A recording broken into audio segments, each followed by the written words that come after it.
জান্নাতে সহবাস কেমন হবে? হুরদের সাথে মিলন কি পার্থিব জগতের মতো? সেখানে কি সন্তান জন্ম দেওয়া সম্ভব? এই সব প্রশ্নের উত্তর আমরা খুঁজব কোরআন ও সহিহ হাদিসের আলোকে। জান্নাতে শারীরিক চাহিদা ও সক্ষমতা। আমাদের মনে প্রশ্ন জাগতে পারে, জান্নাতে কি মানুষের ক্ষুধা লাগবে? তারা কি ক্লান্তি অনুভব করবে? কিংবা মিলনের জন্য কি তাদের দুনিয়ার মতো সীমাবদ্ধতা থাকবে? ইসলামী বর্ণনা অনুযায়ী জান্নাতীবাসীরা কখনোই বৃদ্ধ হবে না। তারা হবে চিরযুবক, যাদের বয়স হবে সর্বদা ৩০ থেকে ৩৩ বছরের মধ্যে। জান্নাতে প্রস্রাব, পায়খানা বা কোনো প্রকার নাপাকির অস্তিত্ব নেই। তাদের ঢেকুর ও ঘাম হবে কস্তুরীর মতো সুগন্ধযুক্ত। জান্নাতীদের শারীরিক সক্ষমতা সম্পর্কে মহানবী এক বিস্ময়কর তথ্য দিয়েছেন। এক হাদিসে এক সাহাবী প্রশ্ন করেছিলেন, হে আল্লাহর রসূল, আমরা কি জান্নাতে সহবাস করব? তিনি উত্তর দিলেন, হ্যাঁ, সেই সত্তার কসম যার হাতে আমার প্রাণ, মিলন হবে সজোরে, আর যখনই মিলন শেষ হবে তখন তারা আবার পবিত্র ও কুমারী হয়ে যাবে। তাবরানি আল মোজাম আল আউসাত। তিরমিজি শরীফের একটি হাদিসে বর্ণিত হয়েছে যে জান্নাতে একজন মুমিন পুরুষকে যৌন মিলনের জন্য ১০০ জন পুরুষের শক্তি প্রদান করা হবে। তিরমিজি ২৫৩৬। এটি দুনিয়ার কোনো দৈহিক শক্তির সাথে তুলনীয় নয়, বরং এটি হবে জান্নাতের এক ঐশ্বরিক দান, যা কেবল আনন্দ বৃদ্ধির জন্য। সেখানে কোনো বীর্যপাত বা দুর্বলতা থাকবে না। হুরদের পরিচয় ও বর্ণনা। জান্নাতের অন্যতম শ্রেষ্ঠ নেয়ামত হল হুর। আল কুরআনে আল্লাহ তাআলা বহুবার হুরদের সৌন্দর্য বর্ণনা করেছেন।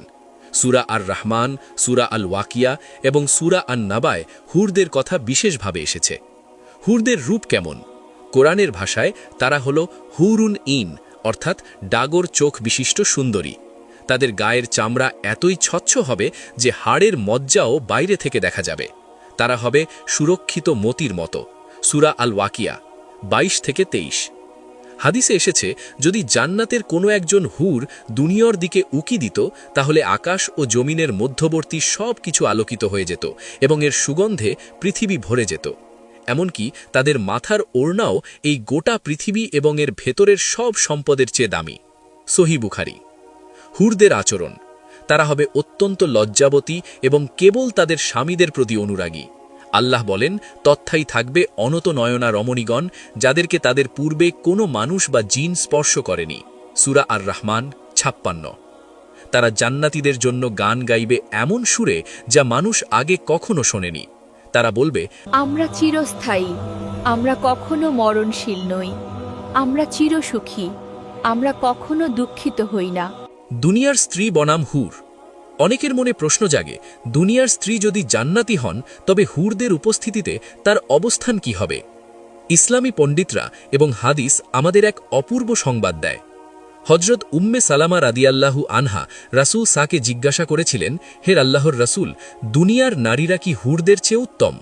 রাসূল উত্তর দিলেন, হ্যাঁ, দুনিয়ার নারীরা জান্নাতি হুরদের চেয়েও শ্রেষ্ঠ হবে।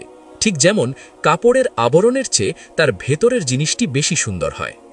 উম্মে সালামা রাদিয়াল্লাহু আনহা আবার জিজ্ঞেস করলেন, কেন তারা শ্রেষ্ঠ হবে? নবীজি বললেন, তাদের সালাত, রোজা এবং আল্লাহর ইবাদতের কারণে। তাবরানি। অর্থাৎ জান্নাতে আপনার দুনিয়ার স্ত্রী হবেন হুরদের রানী। তার সৌন্দর্য হুরদের সৌন্দর্যকে ম্লান করে দেবে। আল্লাহ দুনিয়ার নারীদের নতুন করে সৃষ্টি করবেন। সূরা আল ওয়াকিয়াতে বলা হয়েছে, আমি জান্নাতি নারীদের বিশেষ রূপে সৃষ্টি করেছি। তাদেরকে করেছি চিনকুমারী, প্রেমময়ী এবং সমবয়স্কা। স্বামী স্ত্রীর যে ভালোবাসা দুনিয়াতে অপূর্ণ ছিল, জান্নাতে আল্লাহ তা পূর্ণতা দেবেন। সেখানে কোনো হিংসা বা বিদ্বেষ থাকবে না।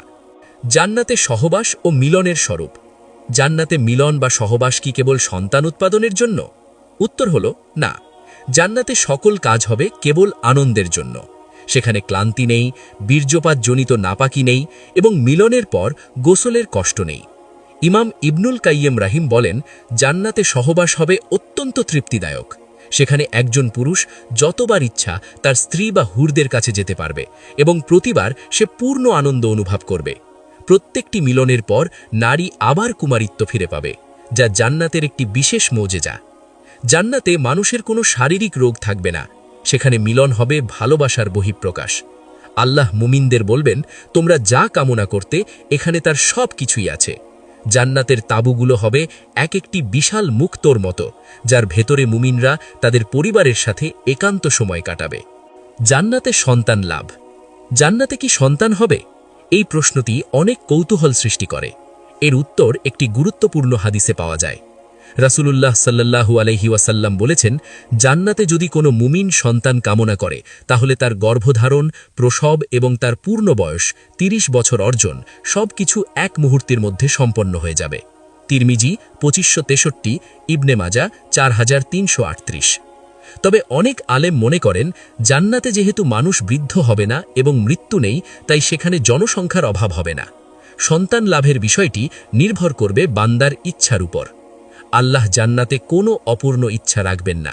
যদি কেউ সন্তান চায়, আল্লাহ তা অলৌকিকভাবে দান করবেন, কিন্তু জান্নাতে দুনিয়ার মতো কষ্টদায়ক গর্ভকাল বা প্রসব বেদনা থাকবে না। প্রিয় দর্শক, জান্নাতের এই বিবরণ শুনে আমাদের মনে আকাঙ্ক্ষা জাগা স্বাভাবিক, কিন্তু মনে রাখতে হবে, জান্নাত সস্তা নয়। জান্নাত পেতে হলে দুনিয়াতে আল্লাহর আদেশ পালন করতে হবে, নিজের নফসকে নিয়ন্ত্রণ করতে হবে এবং হারাম সম্পর্ক থেকে দূরে থাকতে হবে। জান্নাতের আসল আকর্ষণ